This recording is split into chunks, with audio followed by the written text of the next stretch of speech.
Upper तहसीलदार विनोद पाटील यांचं जळगाव येथे बदली, निरोप समारंभ कार्यक्रम संपन्न।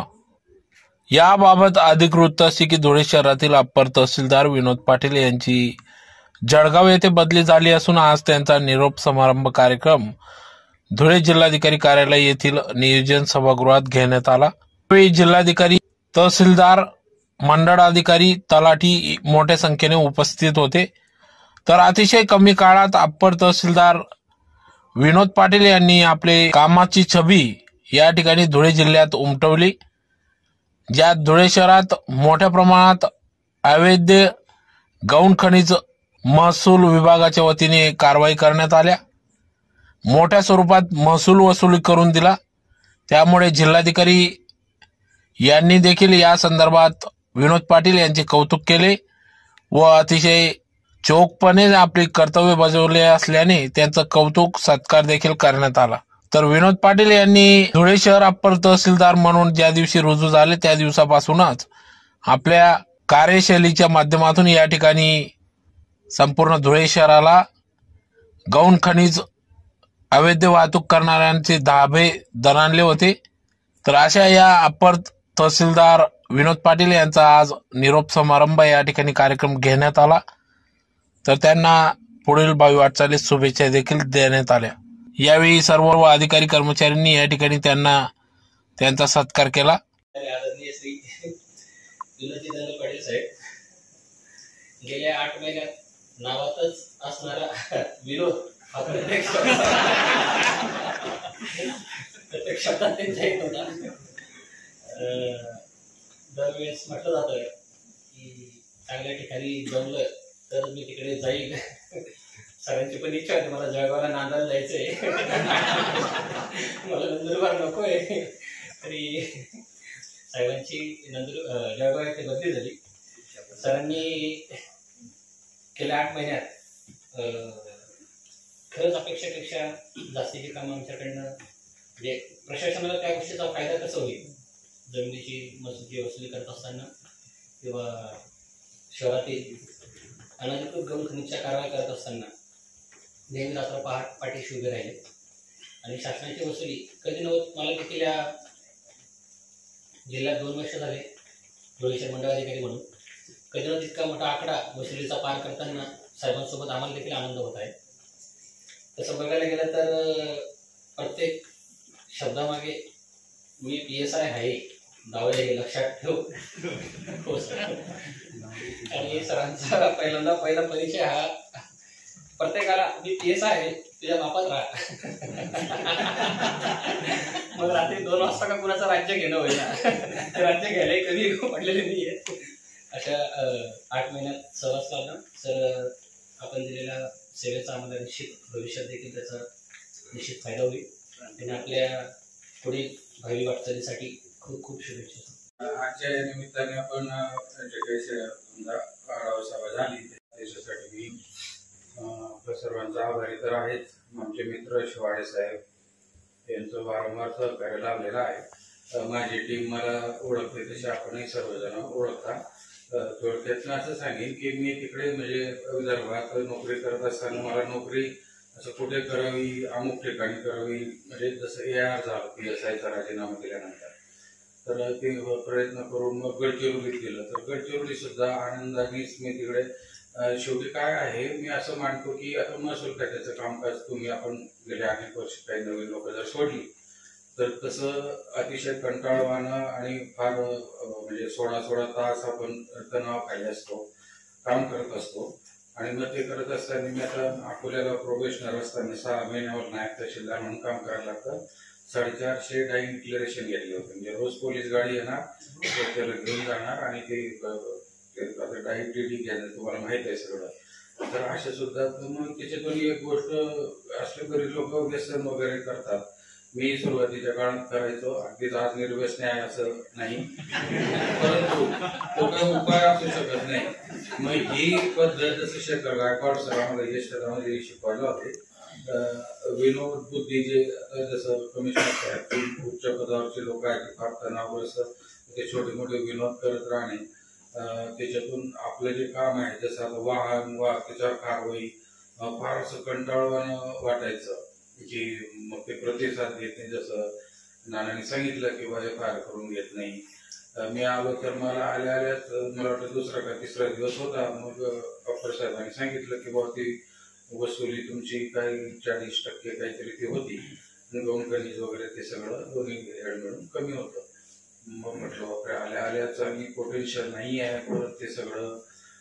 मग फ्रॉम डे वन मी ते हे करत गेलो आणि तसंही मला आपल्या लोकांची बरीचशी म्हणजे नुकसान केलेलं आहे गौणखनिजवाल्यांनी. अनेकांच्या कोर्टात केसेस चालू आहेत. त्याच्यात म्हणजे मी आल्याच कोपरगाव तहसीलदार साहेब त्यावेळी CCBची कारवाई झाली होती. म्हणून मग याच्या हातून आपलं कुणाचं नुकसान होईल तेव्हा होईल, पण यांचा पाठा पहिले पाडला पाहिजे. म्हणून आम्ही ठराविकच लोक आमची इंटरेस्टेड त्या विषयापुरती असणारी एकत्र येऊ. पण दिवस रात्र मला माझे तहसीलदार मित्रही म्हणायचे की तुम्ही पडता म्हणून आम्हाला पडावं लागतं आणि ते कारवाया करण्यात त्याच्यात खरं म्हणजे आनंद मजा येत गेली का असं ते करत गेलो. आणि आता वसुली तशी बऱ्यापैकी आहे जे कोर महसूलचं कामकाज आपण करतो ते करत असताना. आणि इलेक्शनचं काम ARO चव्हाण मॅडम होते आमच्यासोबत, त्यांच्याकडून करून घेताना ते खूप जिकरीचं असे 2च हेडवर आणि मग प्रोटोकॉलची रुटीनची कामं अशा इतर गोष्टी आपण तहसीलदारला करायला लागतात. त्या आम्ही करायचं आमच्या कुवतीप्रमाणे त्याला न्याय द्यायचा प्रयत्न केला. दरम्यानच्या काळात मी अनपार्लमेंटरी चांगलं बोलण्यासाठी म्हणजे चांगलं न बोलण्यासाठी ख्यात आहे. किंवा काय बोलेल कोणाला काय असं माझ्याविषयी आपले विदर्भातले 11 जिल्ह्यात बऱ्यापैकी 5 जिल्ह्यात तरी अमरावतीच्या तसंच होतं. आणि ते तशी मला आवडतं पण एखादं म्हणजे. आणि ते बरेचदा ते जसं हे 33 लाख वसूल केले तर ते सकाळी 11 वाजेपासून 6 वाजेपर्यंत. आणि मग मी गेलो माझ्या पद्धतीने केलं ते सगळं घेऊन आलो आणि ते अतिशय कठीण असणाऱ्या माणसाकडून 33 लाखाची वसुली करण्यात आम्ही यशस्वी झालो. तर अशा पद्धतीने करत गेलो. तर रागवायला लागतं, बोलायला लागतं. शेवाळे साहेब आपली जंटलमॅन व्यक्ती आहे त्या बाबतीत. मी बोलण्याच्या बाबतीत माझे सहकारी सुद्धा त्यांना कधी कधी राग यायचा, पण नंतर एक कुटुंब झालेलं असतं. आता मला दोन इच्छा होती म्हणजे प्रयत्न वगैरे ते कसले जे प्रयत्न करायला लागतात ते काही करण्याची कुवत किंवा बाकीचं नव्हतं. पण काही रिक्वेस्टली जर जवळपास आपला जो पट्टा आहे जळगाव धुळे नंदुरबार, कारण बरीच वर्ष बाहेर नोकरी करून आल्यामुळे मला असं वाटायचं की आपल्या या भागात कल्चर सगळं सारखंच आहे. नाशिक मिळतच नाही, माझ्यासारख्याला तर मुळीच नाही. मिळू नये कारण पॉलिटिकली फार सेन्सिटिव्ह आहे तालुका, म्हणून मी समाधानी आहे. आणि निवडणुकांमध्ये चव्हाण मॅडम जे काम मला करायला लावलं त्याच्यामुळे कार्यकारी पद निवडणुकीचा अजिबात नको. निवांत आहे तर म्हणजे तिथं निवांत बसून तुमच्या तिथल्या सहकार्याची फजिती बघण्याची मजा आहे.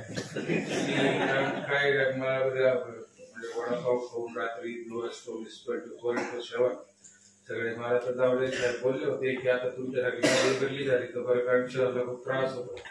तुम्ही 100च्या वर स्टाफ आहे AC म्हणून. आम्ही 18 लोकांच्या वर ही सगळी सर्कस आम्हाला चालू सगळ्या PSC मध्ये नंदुरबार आणि वाशिमला जेवढं काम नव्हतं त्याच्यापेक्षा जास्त काम इथं होते. आणि हाही तेवढ्यात माणसं माझी टीम खूप चांगली आहे. मी नसतो काय फोन जरी तहसीलदार आला आणि आता येणाऱ्या तहसीलदार मॅडम विषयी आपण जाणून असा कळेल तुम्हाला मजा येईल. म्हणजे मी जातो आहे आणि आपलं काय मला तर तुम्हाला सोडून जाताना पण आपली हे वाटतंय पण काय बोलावं आणि तुम्ही तरी काय करावं म्हणून असंच प्रेम राहू द्या. फोन केला तर ओळख तरी ठेवा की काही आदेशाप्रमाणे बदली झालेली आहे.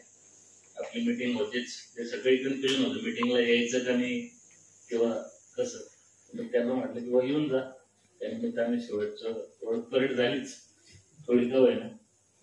तर माझ्या आधीच त्यांची पोस्टिंग झाली होती थोडे शहरासाठी. 7-8 महिन्याचा कालावधी अतिशय सुंदर झाला. ते तुझं माझं जमीनात तुझ्या वाचून कर्मेना अशी आमची दोस्ती होती. सगळ्यांना उघड सांगतो त्यात काही असं लागण्यासारखं नाही. बरेच वाद हे स्पर्श करून पण झाले. एकोपा किंवा जिल्हाधिकारी महोदय किंवा अप्पर जिल्हाधिकारी महोदय आमच्या मिटिंगला आम्हाला आणून जातात त्यावेळेस परत एकोपा असं तुझं माझं चालू होतं. तर एक चांगला व्यक्ती, चांगला मित्र आहे, त्यात काही वादच नाही. आणि त्यांची टीम तर विषय नाही काय, ते एखादं रॅपिड ऍक्शन फोर्स सारखी टीम होती.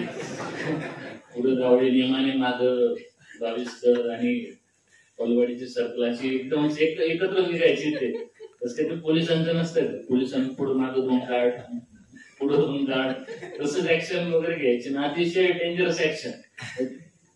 33 लाख माझ्या 10 वर्षाच्या सर्व्हिस मध्ये एका रूम खनिज याच्यामध्ये 33 लाख वसूल करणारे ते आणि त्यांची टीम आहे. एक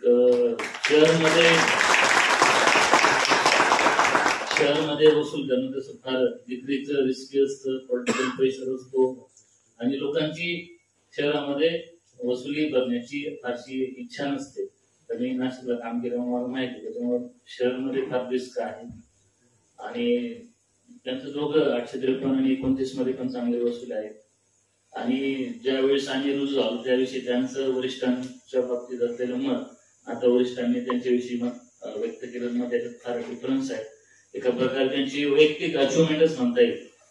आणि जळगावला पण कमांड एरिया डेव्हलपमेंट चांगली शाखा आहे तशी, त्यांचं होम डिस्ट्रिक्ट असल्यामुळे त्यांना जावं लागेल. तर मी सगळ्यांच्या वतीने साहेबांना पुन्हा विनंती करतो की लोकसभा विधानसभा झाल्यानंतर आपण परत यावं आणि आम्हाला विनोदाचा परत लाभ मिळावा असं इच्छा व्यक्त करतो. त्यांच्या भावी आयुष्यासाठी आणि पुढच्या गोष्टींसाठी खूप साऱ्या शुभेच्छा देतो. मी थांबतो.